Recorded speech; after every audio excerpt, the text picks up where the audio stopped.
banyak manusia ketika pergi undangan berlagak seperti orang kaya, tapi ketika mendadak miskin ketika pendataan pembantuan BKH. Betul, Bu? Betul, betul. Hanya yang rumahnya gedong, keretanya bagus, emasnya kayak toko emas jalan tapi ikut antrian di kantor pos. Bawa sembako naik NMAX melewati rumah yang susah. Dalam hati yang susah, ya Allah kok tega kali lah mentang-mentang saudara awak nggak ada kepala dusun. Betul. Enaknya mantap baik, mantap. Mantap. Makanya aku mohon sama yang rumahnya udah bagus, uangnya udah banyak, besok datangi kepala dusunnya. Pak Kadus, kami udah lumayan hidup. Jangan lagi masukkan kami jadi penerima BLT dan PKH. Kasih sama yang lebih layak. Cocok, Bu? cocok. Berat walaupun cocok. Kenapa? Karena kadang-kadang yang udah kaya pun iya nomor satu berlomba untuk dapat. Tapi itu di sana loh, Bu. Bukan di sini. Tapi katanya yang sana itu pindahan dari sini. Yang sama kita hormati, kita muliakan Bapak BKM Musholla Jamiatul Mukhlis. Benar ya Pak? Mukhlisin. 2 tahun berdiri masih kokoh megah walaupun tak begitu besar. Tapi ingat Pak, membangun musholla dan masjid itu tak begitu sulit. Tapi bagaimana meramaikannya dengan sholat berjamaah itu yang sulit. Karena saya sering berkata, kepingin sekali saya semangatnya orang datang ke masjid dan musholla sama seperti semangatnya ketika menjemput bantuan PKH. Undangan jam 9, tengah 8 udah panjang antrian. Tapi ketika azan berkumandang usah jauh-jauh Pak, yang rumahnya sebelah musholla pun nggak datang. Apalagi subuh diuji gerimis sikit aja nggak sampai 2 saf. Siap sholat Pak Kadus megang mikrofon, kata Pak Kadus, Bapak Ibu yang tinggal di lingkungan masjid, alhamdulillah kita dapat bantuan sembako dari desa. Beras 5 kilo, mie instan 2 kotak, telur 1 papan, duit 200. Siapa yang mau dapat sembako silahkan datang ke musholla, waktunya cuma 15 menit. Aku yakin jangankan gerimis, geluduk pun penuh ke masjid. Makanya Pak BKM Musholla sabar-sabar, jadi ketua BKM masjid dan ketua BKM musholla itu berat. Udah gajinya nggak ada, fitnahnya banyak. Apalagi warna cat musholla sama warna cat rumah BKM-nya sama. Dibilang orang bekas cat dari musholla di bawah. Betul, Bu? Betul. Kemudian yang sama kami hormati, kami banggakan komen marhaban yang luar biasa. Indah sungguh warna pelangi, terbang melayang, burung gelatik. Sudah banyak tempat yang kudatangi, cuman marhaban sini yang cantik-cantik. Anak pejabat memakai batik, batik dipakai menuju Monas. Pemain marhaban luar biasa malam ini cantik. Amin. Dipakai udah lunas.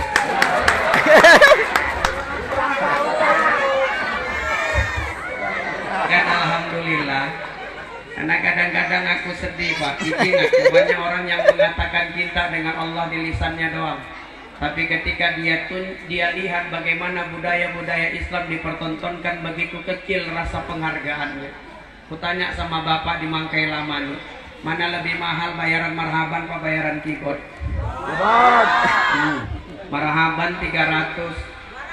Berapa Bu? Bilanglah 300. Udah aku naikkan lah bayar 300. Pemainnya 10. Bagi-bagi satu orang 30. Nyumbang 25.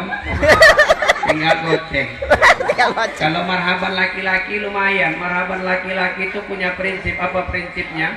Biar aja baju tak sama, yang penting suara enak didengar. Beda dengan marhaban perempuan. Marhaban perempuan itu punya prinsip. Apa prinsipnya Ustaz?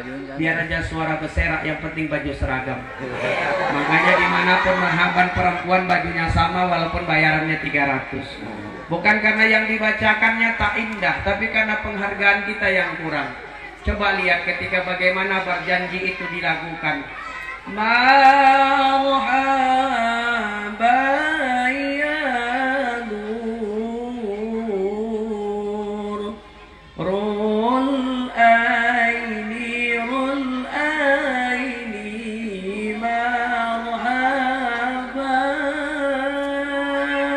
indah dilantunkan dilantunkan 300 kita bayar. Keyboard 3 juta. Yang dinyanyikan Ustaz, kuda yang mana? Kuda yang mana Tuhan senangi? Kuda yang putih di dalam kandang. Janda mana? Janda mana? 3 juta. Bagaimana budaya Islam tidak maju? Makanya kalau kita mau mencontoh Nabi mulia, apa kata Allah dalam Quran? Ditimpa kehinaan dimanapun kalian berada. Duribat alaihimuz zillatu aynama sufufu illa bihablin minallah wa hablin minan nas. Ditimpa kehinaan dimanapun kalian berada, kecuali orang yang memperbaikinya hubungannya dengan Allah dan memperbaiki hubungannya dengan manusia. Pertama, perbaiki hubunganmu dengan Allah. Izin Pak. Banyak orang sekarang cinta dengan Allah, mengatakan sayang dengan Allah, tapi di lisannya saja. Tapi kalau kita mau jujur Pak, saya sering isi tablik akbar wirid masal emak-emak.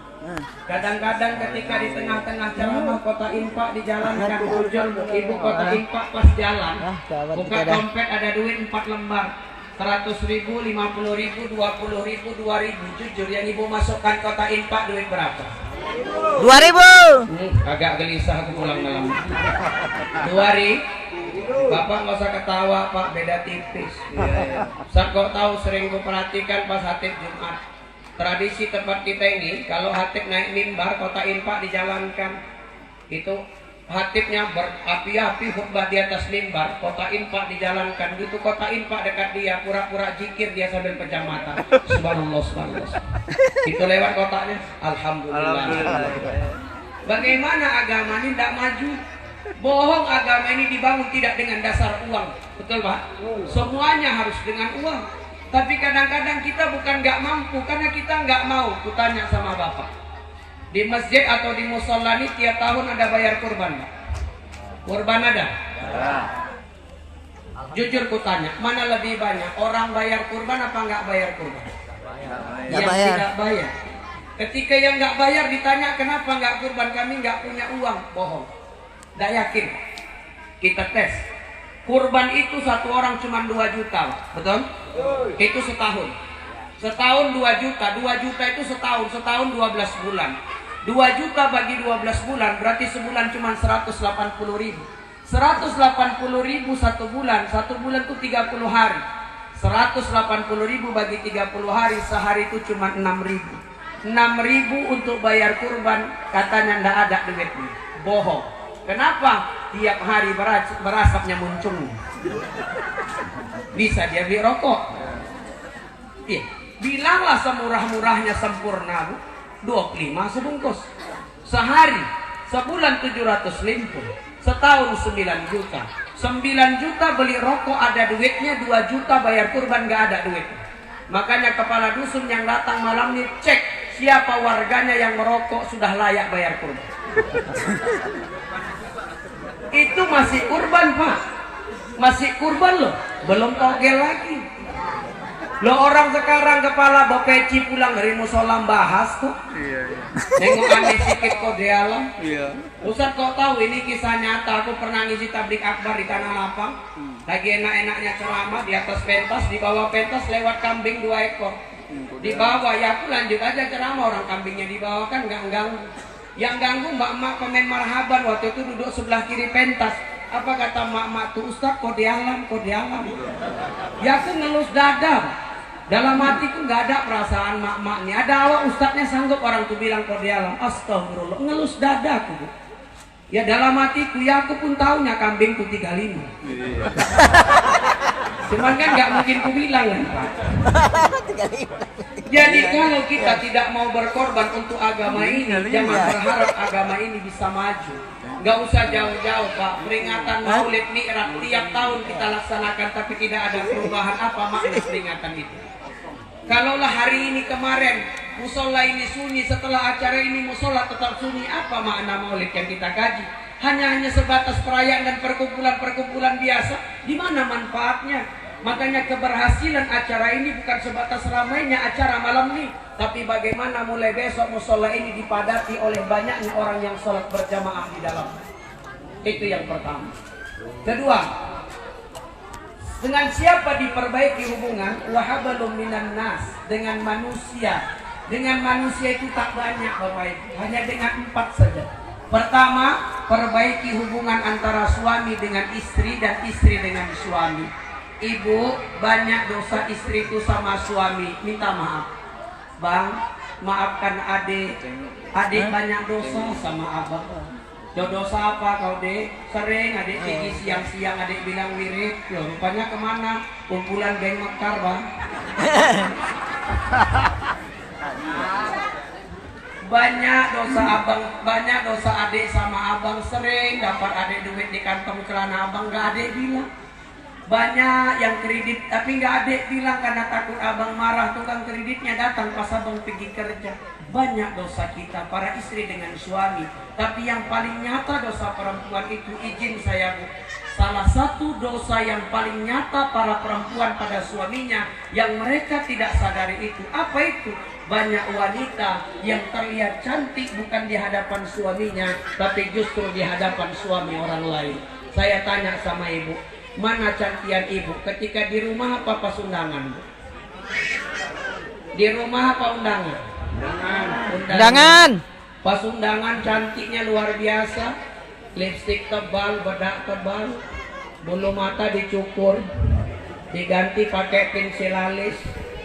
Pergi undangan ke 50 naik kereta, sampai tengah jalan sawit-sawit tadi Pak, Greenwich. Mau teduhan gak ada teduhan, kiri sawit, kanan paret. Lanjut jalan, tangan belah kanan megang gas, belah kiri nutupin alis. Karena yang nutupin alis cuma sebelah tangan, alisnya sebelah kering, sebelah meleleh. Sampai tempat undangan dia risih, alisnya netes-netes, dia lupa alisnya palsu, ambilnya tisu, dilapnya hilang sebelah. Orang nengok dia senyum, dia balas senyum. Lama-lama dia heran kok satu undangan senyum semua. Rupanya saking penasarannya dia, diambilnya tasnya, dikeluarkannya senjata rahasianya. Apa senjata rahasia perempuan Bu? Bukan kaca, cermin. Kaca dengan cermin itu beda. Semua cermin terbuat dari kaca, tapi tak semua kaca bisa dibuat bercermin. Kenapa senjata perempuan itu cermin? Karena kata orang Arab, al-mar'ah kal mir'ah, sifat perempuan itu sama seperti sifatnya cermin. Apa sifatnya cermin? Cermin itu kalau jatuh pecah, kalau pecah dia bisa disatukan lagi, bisa, tapi bekas pecahnya takkan bisa dihilangkan sampai kapanpun. Itulah sifat perempuan. Perempuan itu makhluk yang mudah memaafkan tapi sulit melupakan kesalahan. Betul Bu? Makanya perempuan itu hebat. Saya sering bilang, kalau ada anak yang hebat, jangan tanya siapa ayahnya, tapi tanya siapa emaknya. Karena secapek apa ayah bekerja di luar, emak lebih capek mengurusnya di rumah. Dia nyapu, masak, ngepel, ngurus anak, mendidik anak, antar jemput anak. Itu hebatnya perjuangan ibu. Betul Bu? Nggak usah jauh-jauh. Dusun 9-nya ada wirid laki-laki nggak Pak? Wirid perempuan ada? Wirid laki-laki dengan wirid perempuan sama-sama dikasih makan lontong satu piring, nasi lontong tuh beda Pak. Kalau laki-laki dikasih makan lontong, pas wirid lontong tuh akan dimakan di tempat, hanya cerita sampai pulang ke rumah. Tapi beda sama emak-emak. Perempuan itu dikasih makan lontong sepiring ketika wirid, lontong itu nggak akan dia makan sebelum dia pastikan ada bungkusan bawa pulang apa tidak. Itu hebatnya perempuan. Kadang dia nggak malu minta plastik. Panggilnya yang punya rumah, oh Bu, ada plastik. Kok nggak dimakan, kenyang. Padahal dia bukan kenyang, tapi dia mikir aku di sini enak-enakan makan lontong, anakku di rumah makan apa. Itu hebatnya perempuan. Makanya mulai malam ini Bapak jangan tanya lagi kenapa mak-mak itu pergi undangan, pergi arisan sering bawa tas besar Pak. Untuk apa Ustaz? Ya untuk ngerondokin daging. Itu hebatnya perempuan. Makanya Bu, supaya kalian mulia, supaya kalian nampak tinggi, perbaiki hukumnya. Bukan terlihat cantik di depan suami orang, tapi terlihat cantiklah di depan suami sendiri. Sunnahnya dari Nabi, perempuan itu kalau mau tidur disuruh dandan, suruh bersih-bersih. Kenapa Bu? Karena pas tidurlah wajah gak bisa dimanis-manisin. Yang mangap ya mangap. yang ngorok, yang ngorok, yang ngences. Ada yang ngeborong sekali 3 loh. Udah mangap, ngorok, ngences. Tapi kalau dia bersih-bersih, walaupun mangap nggak jelek kan. Gitu mau tidur, gosok gigi, cuci muka, ambil wudhu, sunnahnya sisir rambut, pakai baju seksi, pakai minyak wangi. Mau tidur izin sama suami, suami lagi nonton TV, ini suami ini TV, ibu lewat tengah-tengahnya. Tengah-tengah suami, ibu tatap wajahnya. Izin sama suami, bang, adik tidur duluan ya. Suami nengok bininya, cantik, seksi, wangi. Lakinya langsung matikan TV. Abang tidur juga adik. Nah, jadi barang. Ini maaf, istri mau tidur, gosok gigi, tidak. Cuci muka, tidak. Sisir rambut, rambutnya keriting model berdiri pula dia. Koyok cabai kanan kiri, salon pas di tengkuk, balsam geliga di perut, pakai baju partai ada bantengnya pula dia. Kaos kaki beda warna, kanan merah, kiri hijau. Tidur izin sama suami, suami nonton TV lewat dia. Bang adik tidur duluan ya, tengok lakinya. Udah tak selera lagi lakinya. Ibu dengarkan baik-baik. Loh Ustadz kok gitu Bu? Banyak saya bilang begitu. Perempuan tuh berkata, Ustadz aku kepingin mengabdi dengan suami, tapi bagaimana aku mau mengabdikan diriku Ustadz? Kenapa? Aku kadang-kadang gak ikhlas punya suami kayak suamiku. Kalau suamiku tadi ganteng kaya, mungkin aku mau berbakti. Tapi suamiku Ustaz udah jelek, susah. Loh ibu bersyukur suami ibu jelek loh. Ya karena bapak jelek dapat ibu. Ya kalau bapak ganteng ya seleranya nggak ibu juga lah. Orang bapak nembak cewek 19 kali cuman ibu yang nerima. Ibu pun macam cantik aja, kena hujan lontur Bu. Makanya berbaktilah dengan suami. Bapak juga gitu Pak. Senyum dengan istri, senangkan hatinya. Jangan senyum sama istri orang. Ini kadang-kadang nengok istri orang ramah betul. Tapi kalau nengok istri sendiri nggak marah. Lewat bini orang, subhanallah, kok makin cantik aja ya. Pak, bapak jangan nengok istri orang yang cantik, Pak. Kenapa dia cantik? Uang belanjanya cukup. Karena di Bali wajah istri yang glowing, ada suami yang pontang-panting. Orang bapak ngasih belanja limpul, minta glowing, berat lah. Coba bapak kasih 300 satu hari Pak, kinclong loh. Betul. Loh, hukumnya Pak, semakin cantik seorang perempuan, semakin mahal biayanya. Aku kasih contoh, bapak tahu Syahrini yang nyanyi maju mundur cantik, tahu Bu? Syahrini itu Pak, dulu punya bulu mata, namanya bulu mata badai. Bulu matanya 15 juta. Makanya Allah tuh adil, Allah kasih dia suami pengusaha, sehingga 15 juta itu kecil bagi suaminya. Bayangkan kalau Syahrini nikah sama kepala dusun.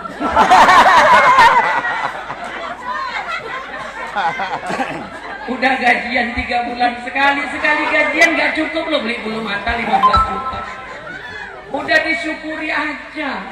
Nggak apa-apa, nggak cantik wajahnya, yang penting cantik hatinya. Nggak apa-apa, kau tak memiliki wajah yang istimewa, yang penting kau bisa menjaga harkat dan marwah suamimu di depan orang lain. Makanya Bu, maaf 1000 kali maaf, bohong itu dosa. Tapi ada 3 bohong yang dibolehkan. Salah satunya boleh suami itu bohong untuk menyenangkan hati istri, Pak. Pak, manten baru dengan manten lama beda rasa. Waktu kita nikahi ibu di usia 20-22 masih cantik dia Pak. Alisnya masih rapat, lesung pipitnya masih nampak, giginya masih rapi, bodinya masih kayak gitar Spanyol. Sekarang udah 4 kali turun mesin. Bulu mata dah mulai rontok, mukanya lesung pipit semua. Yang dulu badannya kayak gitar Spanyol, sekarang udah kayak drum minyak premium. Bilanglah cantik, Pak, senang hatinya Pak, walaupun sambil menelan ludah. Kadang-kadang suami nggak peka, yang paling sering sehari-hari istri masak. Masak tuh capek loh, betul. Tapi jarang suami memuji masakan istri. Padahal Pak capek dia masak, pujilah, biar pujian itu menghilangkan lelah. Bu, belanja tuh kerja masak tuh capek, belanjanya setengah jam, gosipnya sejam. Betul. Dan bawang, cabai, tomat, kadang-kadang jari teriris pisau. Suami pulang tinggal makan aja nggak pernah bilang enak Pak, walaupun asin Mbak, senang hati Bu. Itu Bapak tes, ma asin Pak. Tapi Ibu nanya enak Bang. Belum pernah abang makan masakan sena ini. Oh, senang hati Ibu, tuh bunga-bunga hatinya. Besok dimasak lagi. Tapi jangan habiskan. Siap itu Ibu yang makan, itu dimakan Ibu. Tapi asinnya Bang, itulah kurasakan 30 tahun kawin lagi. Maka kudoakan yang sudah berumah tangga, Allah jaga rumah tangganya sakinah mawaddah warahmah sampai ke surga. Amin. Satu. Kedua, dengan siapa silaturahim itu diperbaiki? Perbaikilah silaturahim itu antara engkau dengan jiran tetanggamu. Tak perlu kau bangga punya saudara jauh walaupun dia kaya, karena saudara paling dekatmu adalah jiran tetanggamu. Karena ketika kau kena kemalangan, belum tentu yang jauh itu datang, bisa jadi hanya ucapan dari WA atau papan bunga yang datang. Tapi tetanggamu nanti yang akan memasang teratak ketika engkau kemalangan. Jangan pandang dia miskin atau kaya. Kadang kita terlalu membedakan orang itu karena miskin dan kayanya. Jangan terlalu menghormati dan memuliakan orang kaya, karena bisa jadi dalam hartanya ada harta yang haram dia masukkan. Dan jangan kau hina orang yang miskin. Orang yang miskin memang gak punya harta untuk kau harapkan hartanya. Tapi percayalah, tenaga orang miskin lebih ikhlas dia keluarkan untuk membantu orang yang terkena musibah. Gak percaya Bapak, kalau ada di desa Mangke Lama ini orang yang meninggal dunia, yang mau panas-panasan, masang teratak, masang bendera merah, masang tikar, itu lebih banyak orang miskin daripada yang kaya, betul? Yang mau bahunya ditumpangi keranda jenazah, yang ada jenazahnya, lebih banyak orang miskin daripada orang kaya, betul? Yang mau ngorek kuburan kotor-kotor, berlumpur-lumpur, berkeringat-keringat di bawah, itu orang miskin, bukan orang kaya, betul Pak? Yang kaya mana Ustaz? Yang kaya cuma nunjuk-nunjuk aja dari atas. Nah itu belum lurus, itu korek lagi, itu korek. Kalau aku yang ngorek, yang nunjuk tuh masukkan. Ada papannya tutup sekalian. Sombong kan? Ada orang sekarang kaya sikit, sombongnya luar biasa, kaya harta tuh dibawa mati. Bu, dengar baik-baik. Dulu ada namanya korun. Korun itu sangat terkenal. Sampai saking terkenalnya korun, kalau kita sekarang dapat harta dalam tanah, kita bilang harta korun. Korun itu hidup di zaman Nabi Musa. Dia sepupu dengan Nabi Musa, tapi dia soleh, tapi dia miskin. Korun berkata sama Musa, ya Musa, aku kepingin kali kaya. Kau kan Rasul Allah, doakanlah aku biar aku jadi orang kaya, agar makin mudah aku beribadah kepada Allah. Maka Musa berdoa kepada Allah, ya Allah, kayakan Korun, titipkan harta kepadanya. Doanya Musa dikabulkan Allah, Korun jadi orang kaya. Tapi saking kayanya Korun, kunci gudang hartanya yang mikul 2 ekor unta, saking kayanya. Tapi ketika Korun kaya, jadi sombong Pak, lupa ibadah, lupa beriman. Allah marah sama Korun, Allah azab Korun, Allah masukkan Korun ke dalam tanah. Allah masukkan Korun ke dalam tanah beserta harta-hartanya. Allah nggak peduli walaupun Korun kaya, Allah nggak peduli walaupun Korun sepupu Nabi. Sepupu Nabi kaya sombong, dimasukkan Allah ke dalam tanah. Sepupu Nabi kaya sombong, dimasukkan Allah ke dalam tanah. Sepupu Nabi, apalagi cuman sepupu kadus. Sepupu kadus sombong tuh mau dimasukin mana? Gawat dah. Maka jangan terlalu bangga, punya tetangga akur tuh enak Bu. Makanya kata Nabi, mangkana yu'minuna billahi wal yaumil akhir falyukrim jarahu. Siapa beriman kepada Allah dan hari akhir, maka muliakanlah jiran tetangganya. Punya tetangga akur tuh enak. Contoh, ibu nyuci hari Minggu, jemur pakaian belakang rumah. Sebab itu ibu pergi undangan, tempat undangan hujan, ibu nggak sanksi jemuran itu Bu. Ada tetangga yang angkatkan. Kalau bertetangga tuh baik. Ibu sampai rumah, tengok jemuran di belakang rumah udah nggak ada. Masuk dalam rumah tiba-tiba ada yang ngetok pintu. Assalamualaikum. Waalaikumsalam. Ditengok tetangga. Oh ibu, kenapa bu?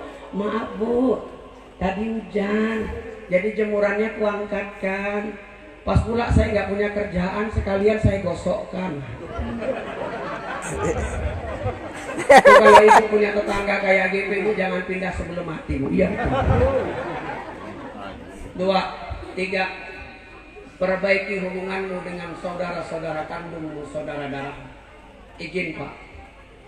Berkeluarga itu seperti batang pohon yang bercabang batangnya. Bercabang, cabang-cabang. Batang pohon itu ayah mak kita. Cabangnya itu adalah adik kakak dan abang kita. Ada yang cabangnya yang satu berbuah lebat, ada yang satu tidak berbuah atau berbuah sedikit. Begitulah berkeluarga.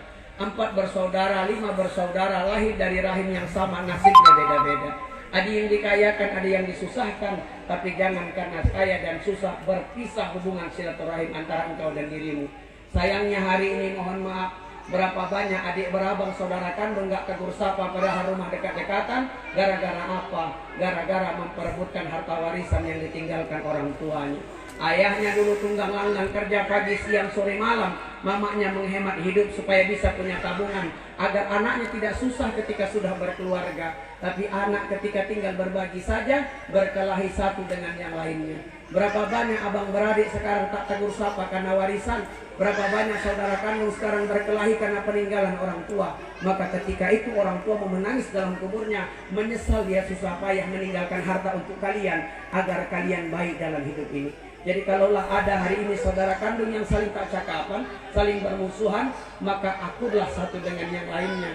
Kalaulah si adik tidak mau datang dengan si abanglah yang mengalah datang ke rumah si adik. Kalau yang muda tak mau singgah ke tempat yang tua, maka yang tualah datang menghampiri si kecil. Kenapa? Membesarkan hati dan membuka pintu maaf itu jauh lebih besar. Karena ingatlah dulu ketika kita kecil kita harmonis, kakak yang mengayun adik ketika mama bantu ayah kerja, abang yang membela adik ketika adik dijahati oleh kawan-kawannya, dan adik yang menjadi penyemangat dan tertawa kakak dan abang ketika kakak dan abang pulang bermain. Makanya yang bersaudara yang sedang tidak akurlah satu dengan yang lainnya. Terakhir, Bapak dan Ibu yang dimuliakan Allah, terakhir yang keempat, perbaiki hubunganmu antara dirimu dengan kedua orang tuamu. Bapak Ibu yang dimuliakan Allah, di akhir dakwah ini saya ingin sampaikan Bapak Ibu dengan kisah nyata yang terjadi 2014 yang lalu. Ketika ada 2 orang adik berabang berkelahi di pengadilan tinggi Saudi Arabia. Mereka berkelahi bukan karena memperebutkan warisan, tapi mereka berkelahi karena sama-sama ingin berebut mengurus ibunya yang sudah tua. Selama ini yang menjaga ibunya adalah abangnya, laki-laki miskin yang tinggal di pelosok desa, namanya Hizan Al-Kuhaidi. Laki-laki itu adalah orang yang tak memiliki harta, tapi merasa orang paling bahagia di dunia karena dia memiliki seorang ibu yang dia jaga dengan cinta dan sayang. Tapi suatu hari adiknya yang laki-laki pulang, sudah sukses dari kota, dia punya rumah, punya mobil. Adiknya berkata, abangku, cukuplah sudah engkau berbakti dengan ibu, cukuplah sudah kau menjaga ibu. Sekarang gantian, biar aku yang menjaga ibu. Rumahku di kota dekat dengan rumah sakit, aku punya mobil. Jadi kalau ibu sakit, aku mudah membawanya ke rumah sakit. Apa kata abangnya? Jangan deh, kau dititipkan Allah segalanya. Kau punya harta, kau punya mobil, Allah tidak titipkan itu pada abang. Tapi satu yang membuat abang menjadi orang paling bahagia di dunia, karena Allah titipkan mama dengan abang, dan abang menjaga mama dengan cinta dan sayang seperti mama menjaga kita di waktu kecil dulu. Adiknya tidak terima. Adiknya pergi ke pengadilan tinggi Saudi Arabia, dan pengadilannya menerima gugatannya. Pada akhirnya adiknya lah yang memenangkan gugatan itu. Adiknya yang berhak menjaga ayah, menjaga ibunya yang sudah tua. Menangis Hizan sang kakak karena dia mengatakan, aku merasa kehilangan kunci surga yang selama ini aku lihat setiap hari dan aku layani setiap hari. Bapak dan Ibu, Kisah Hizan Al-Fuhaidi dengan adiknya jadi pelajaran buat kita.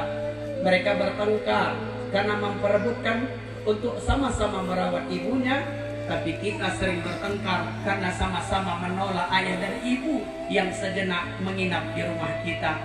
Bahkan lebih parahnya lagi, terkadang ibu tak menginap di rumah kita, tapi kita yang menginap di rumah ibu. Kita diurusnya dari kecil di rumah itu, lalu kita besar bawa istri, ibu tersingkir dari rumah itu karena kita membela istri kita. Berapa banyak anak laki-laki sekarang karena terlalu cinta dia dengan istrinya dicaci makinya ayah maknya. Berapa banyak anak wanita sekarang terlalu sayang dia dengan suaminya, dia marah, dia bentak orang tuanya. Bapak dan ibu, sebuah ungkapan berkata, ketika orang tua kaya, anak jadi raja. Tapi ketika anak yang kaya, sering orang tua jadi pembantu di rumah anaknya sendiri. Satu orang tua bisa membesarkan 2, 3, 4, bahkan 5 anaknya. Tapi 5 anaknya belum tentu sanggup mengurusi satu orang tuanya di hari tua menjelang kematiannya. Padahal ayah dan ibu mengajarkan kepada kita dulu, ketika kita sakit, ayah ibu itu paling cemas dengan kita. Dia langsung bawa kita ke klinik terdekat, ke tempat rumah sakit, dan dia berkata, dokter, obati anak saya, berapapun biayanya. Biayanya mahal, Pak, enggak masalah. Kami punya tabungan, ibunya punya emas bisa dijual, kami punya ladang bisa digadaikan. Bahkan kalau perlu kendaraan kami jual, agar kami bisa melihat anak kami sehat. Tapi sebaliknya, ketika ayah yang sakit, emak yang sakit, dia datang sama anaknya. Nah, mama sakit, boleh mama pinjam uangmu 500.000. Ayah sakit, boleh ayah pinjam uangmu 1 juta saja, ayah mau berobat. Dengan lantang, anak itu menolak, tidak memberikannya. Saudaraku yang dimuliakan Allah Subhanahu wa Ta'ala, jangan pernah kau rendahkan ayah makmu, siapapun mereka, walaupun mereka dari kalangan orang tidak berpendidikan ataupun mereka orang yang miskin. Mungkin miskinnya ayah dan emak di masa lalu karena uangnya habis untuk mendidik dan menyekolahkan kita di waktu kecil, tapi mereka tidak cerita dengan kita. Tapi jangan kau tanya sayangnya emak dan ayahmu kepadamu. Ayahmu memang tidak tahu bagaimana sakitnya mengandungmu, dia tak tahu bagaimana lelahnya menyusuimu, karena dia tak ditakdirkan untuk itu. Tapi jangan kau tanya pengorbanan ayah kepadamu. Dia kerja tiap hari, kadang-kadang dalam candanya ada sakit hati yang dirasakannya karena dimarahi atasannya atau disinggung oleh kawan kerjanya. Dia tak kuat, dia lemah, tapi dia mau bekerja, berhenti dari kerjaan itu dia takut.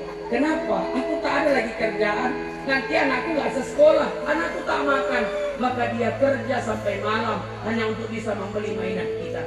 Tidakkah lihat dulu ketika lebaran, ayah tuh selalu ngalah.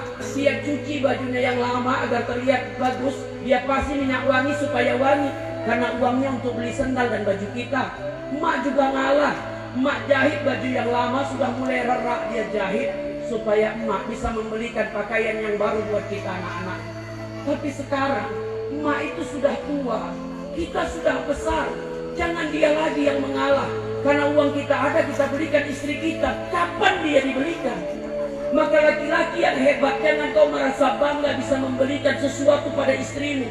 Rumah yang bagus, kendaraan yang bagus, pakaian yang mahal. Pertanyaannya, apa yang sudah kau berikan pada ayah dan ibu yang sudah membesarkan dan berkorban untukmu sepanjang waktu? Ingatlah, ada mantan istri, ada mantan suami, tapi selamanya tidak akan pernah ada mantan orang tua. Seburuk apapun kau melakukan kesalahan, percayalah, ketika kau pulang, ayahmu akan menyambutmu dengan senyum. Bahunya masih tersedia untuk kau bertumpu, untuk kau bersandar di bahunya. Dan ibumu akan memelukmu dengan rasa cinta dan air mata, walaupun kau pergi dengan aib yang kau bawa dengan keluarga. Begitu cintanya orang tua.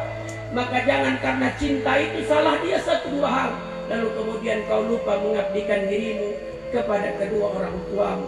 Ingatlah, la'anallah man sabba abahu, la'anallah man sabba umahu. Allah melaknat orang durhaka dengan ayahnya, dan Allah melaknat orang durhaka dengan ibunya. Kalau hari ini Allah masih izinkan engkau bertemu dengan ayahmu, bertemu dengan emakmu, apalagi rumahmu dekat dengan rumahnya, setiap hari banyakkan masakanmu, bawakanlah untuknya setiap hari. Agar apa? Dia tahu kau punya makanan di rumah, agar dia senang hatinya. Tapi kalau dia jauh, teleponlah dia, tanya kabarnya. Bahkan kalau kau punya rezeki, sering-seringlah melihatnya. Jangan ketika dia mati baru kau sibuk pulang. Jenazahnya menunggumu berjam-jam sebelum dia dikuburkan. Ketika hidup tengok ayah mau, jangan ketika mati baru kau sibuk pulang. Lihatlah dia, mungkin dia sakit di sana, nggak ada uangnya untuk berobat. Mungkin dia sulit di sana, nggak ada uangnya untuk beli beras. Datanglah ke sana, bawalah apa yang bisa kita bawa buat ayah mak kita di kampung halaman. Tapi kalau dia sudah tak ada, adik mak ayah itu sudah tak ada, doakan dia, mohonkan ampunan untuknya, karena mungkin banyak salah dan dosa yang dia lakukan sepanjang hidupnya. Mungkin ayah kita pernah tinggal sholatnya karena sibuk nyari rezeki buat kita. Mungkin ayah kita pernah berbohong lisannya karena ingin mendapatkan sesuatu buat kita. Bahkan mungkin ayah mak kita pernah mengambil sesuatu yang bukan haknya demi untuk memberikan mainan yang kita minta. Doakan dia agar dia bahagia di dalam kuburnya. Bapak dan Ibu, suatu hari ada seorang anak laki-laki, anak kecil kelas 3 SD yang selalu dibawa ayahnya sholat subuh berjamaah. Naik sepeda tua dibawa ayahnya sholat subuh berjamaah. Ketika sampai di masjid, masuk waktu subuh, ayahnya azan. Selesai azan, mereka sholat berjamaah, lalu mereka pulang. Di perjalanan, ayahnya selalu berkata, anakku, ayah pingin jadi imam sholatnya, tapi ayah nggak punya ilmu. Ayah pingin berdiri sebagai khatib di atas mimbar, tapi ayah nggak punya ilmu. Suatu hari, kaulah jadi imam nak, ayah akan menjadi jamaah di belakangmu, dan ayah ingin melihatmu berdiri di atas mimbar, maka ayah akan menjadi pendengar di barisan terdepan. Itu kata ayahnya, yang setiap hari memboncengnya sholat subuh berjamaah dengan sepeda tuanya. Tapi ketika anak itu kelas 4 SD, Allah berkata lain. Ketika anak itu berusia 9 tahun kelas 4 SD, Allah bertakdir lain. Ayahnya meninggal. Tak ada lagi ayah yang membawanya sholat subuh berjamaah setiap pagi. Tak ada lagi ayah yang dia dengar kumandang azannya. Dia rindukan ayah itu. Tapi hari ini Bapak dan Ibu, mungkin ayah itu bangga karena anak kelas 3 SD itu hari ini sedang berdiri berdakwah di depan Bapak Ibu sekalian. Saya anak kecil yang ditinggal ayah dari kelas 4 SD. Pada saat itu saya berkata, ya Allah, di mana letak adilmu? Kawan saya mau sekolah, ada ayah yang membelikan pakaian dan sepatunya, tapi ayah saya tidak ada. Tapi saya lebih kecewa di anak-anak sekarang, sampai besar dikasih kesempatan ketemu dengan ayah maknya, tapi dia tega untuk menyakiti orang tuanya. Dia tega membuat orang tuanya menderita demi kebahagiaan dia, kebahagiaan orang-orang terdekatnya. Bapak dan Ibu, Rasulullah katakan, ridallah fi ridal walidain wa syuhullah fi suhtil walidain. Ingatlah, ridhonya Allah ada pada ridhonya kedua orang tua, dan murkanya Allah ada pada murkanya kedua orang tua. Di akhir dakwah ini, mari bersama kita berdoa, memohonkan ampunan buat mereka.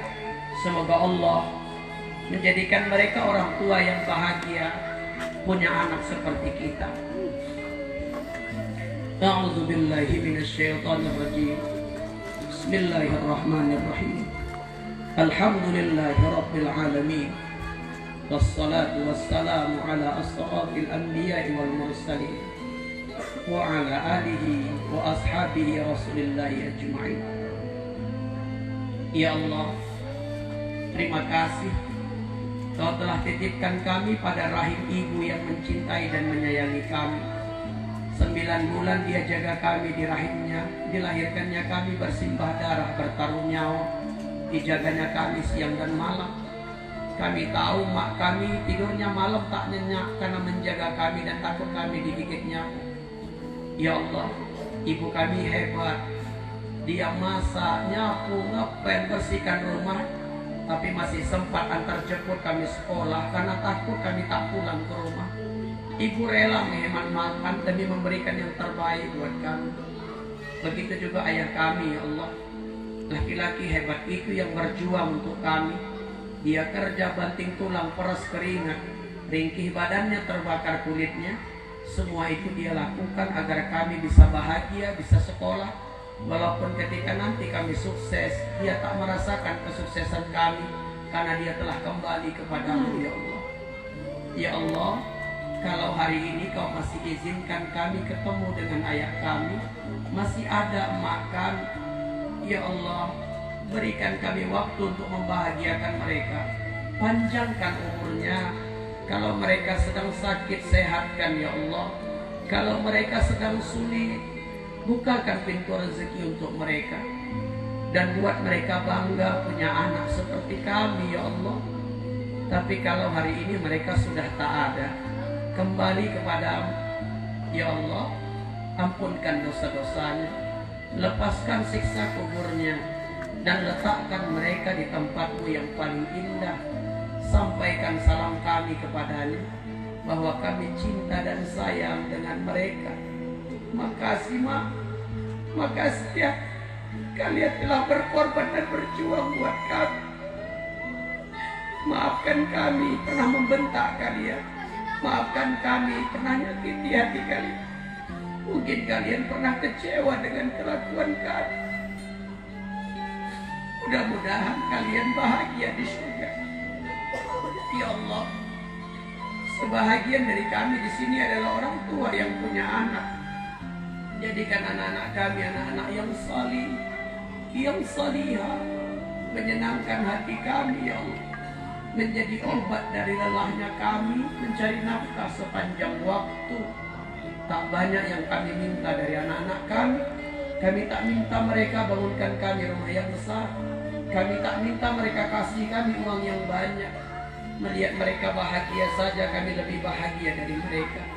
Tapi satu yang kami minta dari mereka ya Allah, ketika tiba saatnya nanti kami meninggalkan dunia ini, ya Allah, izinkan tangan anak kami yang memandikan jenazah kami agar tak terbuka aib di tubuh kami. Ya Allah, izinkan tangan anak kami yang membalutkan kain kafan di tubuh kami sebagai balas budi mereka kepada kami, bahwa kami dulu yang selalu memakaikan pakaian mereka ketika mereka kecil, saat mereka tak bisa memakai pakaian sendiri. Ya Allah, ketika jenazah kami tak disolatkan, kami ingin melihat anak laki-laki kesayangan kami berdiri sebagai imam salatnya. Dia akan tadahkan tangannya, mohonkan ampunan buat kami. Ya Allah, ketika jenazah kami tidak dimasukkan ke liang lahat, jadikan tangan anak laki-laki kami menjadi tangan terakhir yang meletakkan jenazah kami itu ya Allah. Dia yang buka penutup wajah kami tak bisa lagi berbicara dengannya. Ya Allah, pada saat itu kami titip kepadamu, jaga anak-anak kami ya Allah dengan iman, dengan takwa. Jangan buat dia jauh darimu ya Allah. Jangan buat mereka bertengkar dengan harta warisan yang kami tinggalkan. Karena kami sayang dengan mereka. Kami ingin bersama dengan mereka, bukan hanya di dunia, tapi nanti sampai di surga ya Allah. Kami ingin kembali memeluk anak-anak kami, istri kami, suami kami, dan ayah emak kami dengan kebahagiaan di dalam surga yang Kau janjikan. Allahumma Rabbana atina fid dunya hasanah wa fil akhirati hasanah wa qina azaban nar.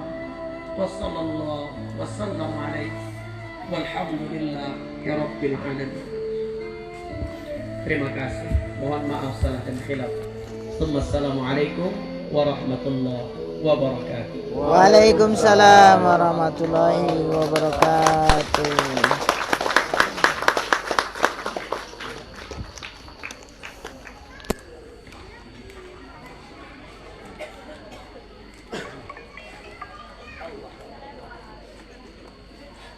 Kepada Bapak Al-Ustaz